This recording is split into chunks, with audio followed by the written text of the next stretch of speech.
Iran ও যুক্তরাষ্ট্রের প্রথম দফার বৈঠকের পর আজও চলবে আলোচনা।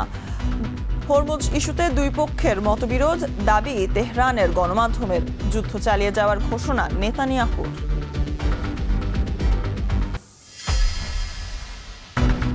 ঢাকার উত্তর দক্ষিণ সহ ৫ সিটি কর্পোরেশনে হামের টিকা কর্মসূচি শুরু আজ। আক্রান্ত ও উপসর্গ নিয়ে আরও ৩ শিশুর মৃত্যু, নতুন ভর্তি ৯৬৮ জন।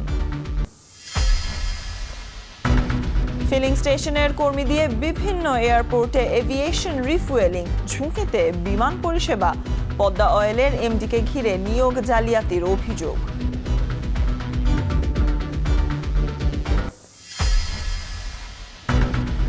ডিপো থেকে রেশনিং তেল সরবরাহ, উত্তরাঞ্চল ও ময়মনসিংহের ২০ জেলায় তীব্র জ্বালানি সংকট। চাহিদা মতো সরবরাহ নিয়ে পাল্টাপাল্টি বক্তব্য জেলা প্রশাসক, পাম্প মালিকদের। দিনে দিনে জৌলুস হারিয়েছে হালখাতা, উৎসব আয়োজনে তাগিদ নেই দোকানীদের।